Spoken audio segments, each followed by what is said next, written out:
Uwazurike sold future of unborn Biafrans to our oppressors. IPOB replies Masop founder for wanting Southeast governors to run ESN. The audacity.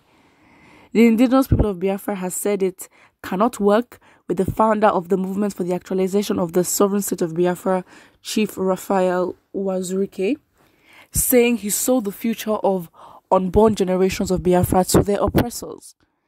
Comrade Emma Powerful, the media and publicity secretary of IPOB, said this in a statement released to Sahara reporters on Wednesday. He said this in reaction to Uwazurike's claim on Tuesday that he invited the IPOB leader Mazi Nnamdi Kanu into the Biafra struggle, and that he should hand over the Eastern Security Network to the Southeast governors to manage. Can you imagine the audacity? The same Southeast governors that literally betray their own people for what? For chicken change at the government. Well, not necessarily chicken change, because the art and level of desperation and greed these people have is for a huge amount of money. But still, it does show how they really want to disintegrate the ESN in the hands of the Southeast governors. Are you actually joking? You know who these governors are. These governors that will literally intentionally side with the government to literally, like, I don't know what state it was, but then they literally ordered for armies to go and fish out ESN members, sending in helicopters, private investigators, all the extra things, and it's, please. Uwazurike, who is also the leader of the Biafra independence movement, said at a press conference in Owerri, the Imo State capital, if Nnamdi Kanu repents tomorrow, I will commend him. We will talk about Biafra even if Igbo man becomes president. Governor should take ESN from Kanu, train them, equip them, and use them better. Excuse me, the army that you guys have that has not been able to fight Boko Haram since 2009. Have you not trained them enough? It's the hypocrisy for me. At your big age, I am congratulating Governor Ś⁰Ŕś of Rivers State for rescuing the situation in Ogigbo. Wow. I am also congratulating Governor Hope Uzodinma of Imo State for his approach in handling the situation in Olu. I'm not a part of the Nigerian system. Oh, really? But when anybody does well, I will commend, and if anybody does bad, I will also talk. I started this struggle over 20 years ago. I recruited everybody who is a part of this struggle today. We started before politics came in. Politicians started sponsoring people amongst us, and we started having divisions among us. Taking up arms against the government is now a problem for Igbo and Nigeria. They can't defeat Nigeria. The situation needs to be nipped in the bud. Some governors have tried, Wike has tried. We must not allow anarchy to prevail. I congratulate Uzodinma on his approach to the problem in Olu. We must work hard not to allow this group to turn this place into a state of war. Don't denigrate governors. Stop insulting Ohaneze in Igbo. So many people are killed without records, Uwazurike said. Wow. This is just too bad, and it's just too sad. And honestly, this is my personal opinion. I believe that that Biafrans, I would say, are the most educated set of people in Nigeria. I genuinely think so. It's not by having degrees, order. Just because you have degrees, then it doesn't mean you're intelligent and you're a critical thinker. Because these people are so rooted in their identity. They are so rooted in their identity. They see through the bull crap of this government. They understand the reason as to why Nigeria is what it is today. I don't think people really understand history and the origin of your country.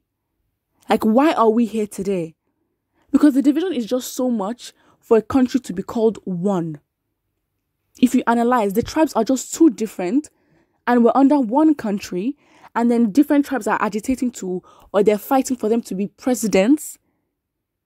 And it's like, the stereotypes are just, they don't just make sense. Because then the stereotypes are literally based on huge tribes in Nigeria. Like, it doesn't make sense. The country is too divided. And so it's like, when Biafrans understand that the country was never made for it to be great. It was never made for... Nigeria was a deal. a fraudulent deal, I would say, because again, if you really understand, then you'd understand why people are fighting for what they're fighting for. And I believe that a lot of Nigerians are not grounded or rooted in their identity. But even before that, we've sort of lost any responsibility for taking care of each other. Because I genuinely feel that with what is going on, Nigerians should be very, very hot, very, very defensive, and very like on the case of the government, and go and protest again. Because everyone is really, really selfish. And then you want to talk about one Nigeria, one Nigeria, one Nigeria. Like, what kind of life do you want to live? Because then if you're planning to live in Nigeria, because not everybody can afford to go abroad to get a citizenship and all that. If you're planning to live in Nigeria, it's your country. You need to make it the best that it can be for you and your generations to come. Because it really doesn't make sense. And they do not want the future of Nigeria to ever become bright. Because the conversation when it now comes to Nigeria is potential. And I hate that word. I really hate it. It's very condescending. Very, very, it's so condescending. And it's so annoying because talking to non-Nigerians and then they talk about potential of Nigeria, like, it irks me. It literally irks my spirit. Like, it makes my insides cringe. Because Nigeria is not a potential. It already is great as it is. The fact is that there's just certain, like, it's so, I find it insulting. I mean, I really do find it insulting when Nigeria is talked about as a potential. Especially by foreigners. It's annoying. But right now, I don't understand why. What? Southeastern governors to run ESN? It's like, just, this masob, the actualization of Biafra, you're even more of a sellout than the actual Southeast governors that you're planning to hand over ESN to, as if it's your power to do that. But first of all, if you really think that the Southeastern governors are like betrayers, at this point, we don't have any standards for them. But then, this masob group is even more, because it's like, you basically want Nnamdi Kanu, because I don't think they can handle the fact that IPOB and masob, do you want to be the only group that's fighting for Biafra to be independent? I don't understand. Because you know that IPOB is definitely more popular. I don't ever know about this man, and I did not know what masob was until very recently. So yeah, IPOB, they make waves, and Nnamdi Kanu is a very great leader. He knows how to speak, everything. So maybe with your eye of jealousy, and because your greed is making you want to be the only fighting group for the actualization of Biafra. Maybe it's your problem. You need to sit yourself, because the jealousy is jumping out. It really is. But what I think about what this man Uwazurike said about Southeastern governors running ESN, and yeah, but what I think, and the actual comment that says, the title that says Uwazurike sold future of unborn Biafrans to our oppressors. Fact.